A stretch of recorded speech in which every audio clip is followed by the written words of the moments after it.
reflects shared civilizational links, including ancient trade route such as the Multan Sarai and centuries-old people connections between Pakistan and Azerbaijan. I bring with me the greetings of my father, former Prime Minister of Pakistan, Mohammad Nawaz Sharif, and the current Prime Minister, Mohammad Shehbaz Sharif, and love from the people of Pakistan.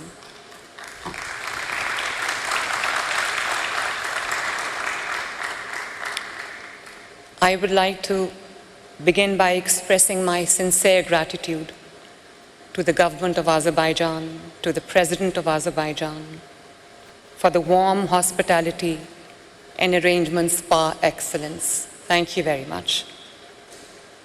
It was indeed deeply inspiring to listen to His Excellency, President Ilham Aliyev's vision for sustainable development and resilient cities. His leadership in transforming Baku and Azerbaijan into modern, vibrant, and globally connected place is truly commendable. My father, ladies and gentlemen, the former Prime Minister of Pakistan, and the founding leadership of Azerbaijan, particularly late Heydar Aliyev, may his soul rest in peace, shared a relationship rooted in trust, mutual respect, and deep, profound friendship. They were true brothers in spirit, and that bond of friendship between the two countries continues to define the strength of Pakistan-Azerbaijan relations today. And so, standing here today in Baku, I feel I have not come to a foreign land. I have come home. And I consider it as a matter of honor that my first visit to any Central Asian country is here in Baku, a city that represents resilience, transformation, and progress. Excellencies, I bring to you a story from Punjab, Pakistan, a province of more than 130 million people, on a journey of transformation, on a journey of challenge, on a journey of indomitable will,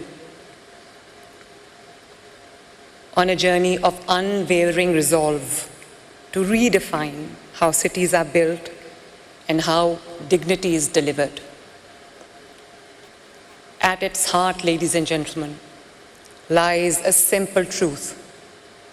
Cities become resilient only when development is people-centric, climate-conscious, and data-driven. Cities are not just roads and buildings. They are human stories, where dignity is either protected or denied.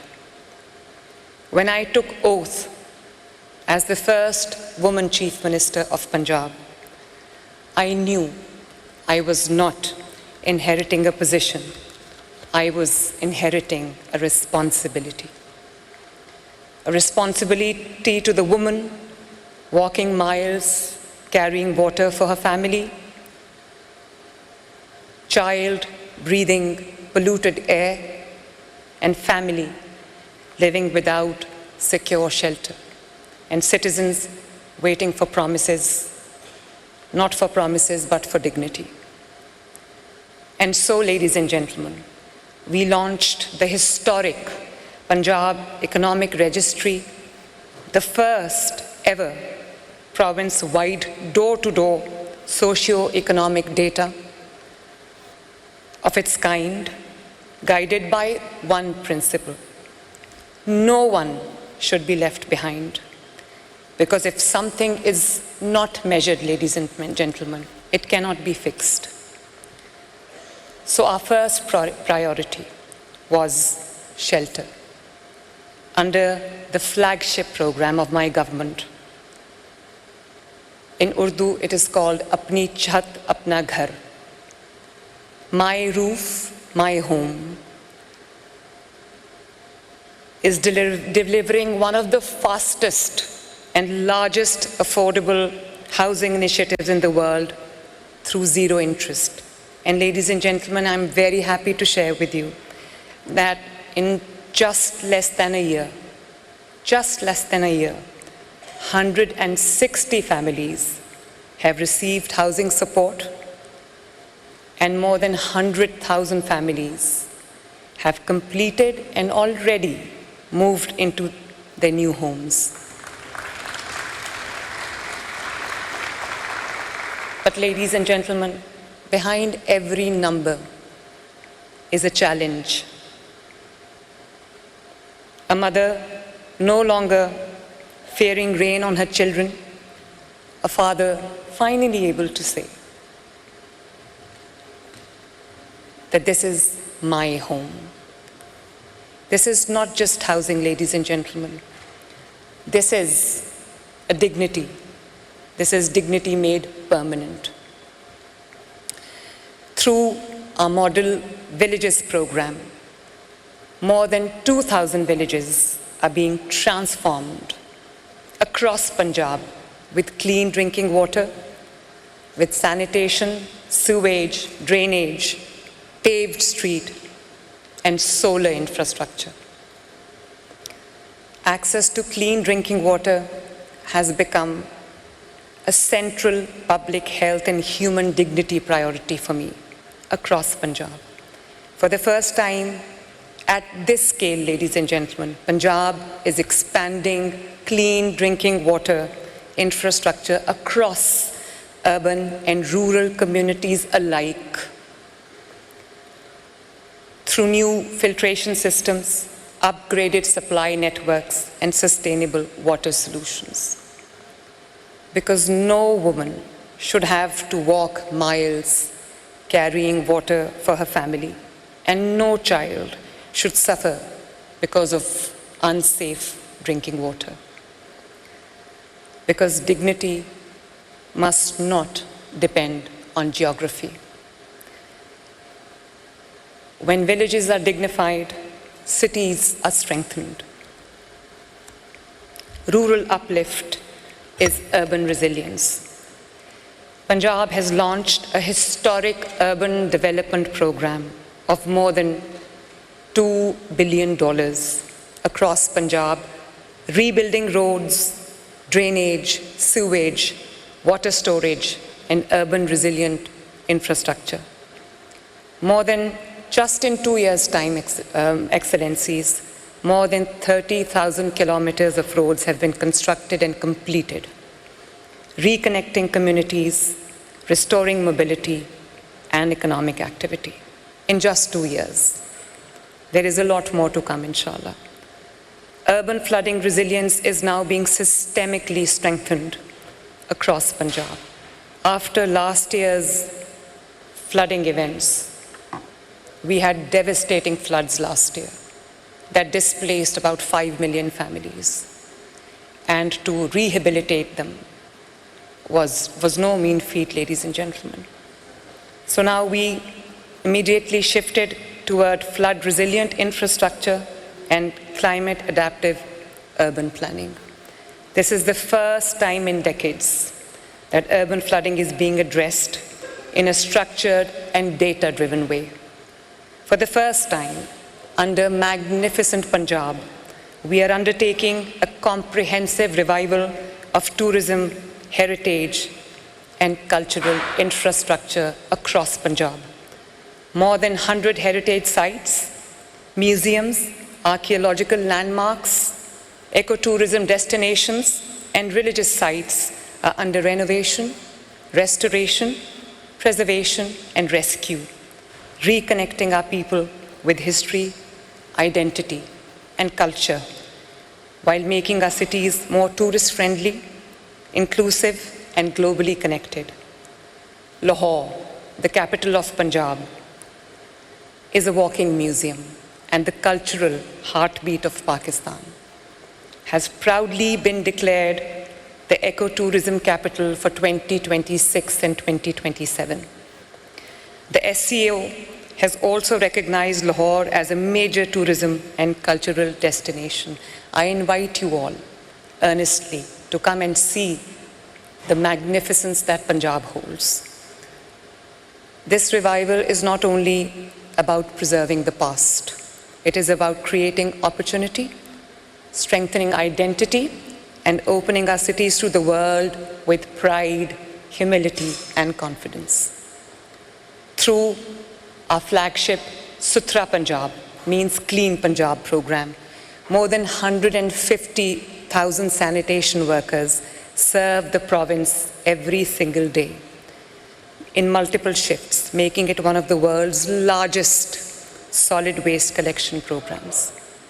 This initiative is now being strengthened and modernized with a clear direction toward a waste-to-value transition, where solid waste will gradually be processed into recycling streams, compost, and energy recovery systems.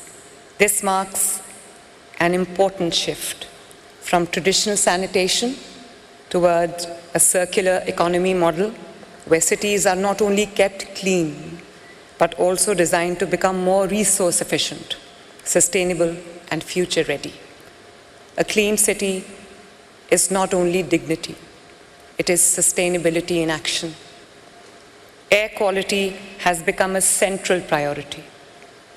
With a multi-sectoral, technology-driven approach to smog control, focused on enforcement, monitoring, real-time monitoring, and compliance, clean air now in Punjab is not a privilege, it is a right.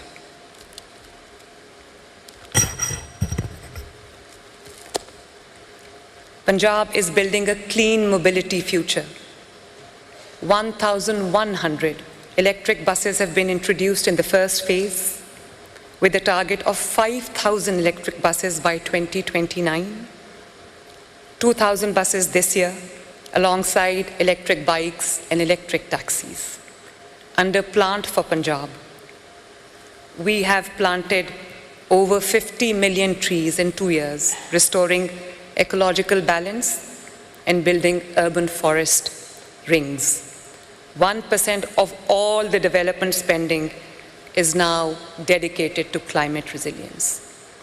We have expanded the Safe City, technology-driven camera surveillance program to all parts of Punjab. The whole of Punjab is now CCTV monitored, because I believe that safe cities are not only about surveillance and keeping an eye on law and order.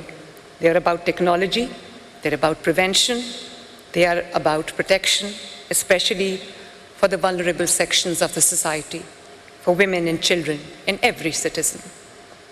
Excellencies, my dear friends, ladies and gentlemen, Honorable President of Azerbaijan today rightly said in the morning opening session that development demands courage, because courage leads to bold decision-making, and decision-making leads to effective implementation. I fully agree with this guiding principle, and this is what I'm taking home, Excellencies, because courage is at the heart of every meaningful reform and project I am pursuing for the last 2 years. From housing to urban resilience, every project I have undertaken is driven by bold and daring spirit to change the status quo. For every leader, this strikes a chord that development is never cautious. It is the courage that makes all the difference. Friends, the success of government is not measured in speeches, but in lives changed, in lives improved. From Baku, a city of transformation, we carry a shared message. Resilient cities are not a privilege. They are right for all humanity. Let us turn vision into action and ambition into impact, so that our cities are defined not by inequality, but by dignity, resilience, and hope. Thank you, ladies and gentlemen. Pakistan Zindabad, Azerbaijan Zindabad.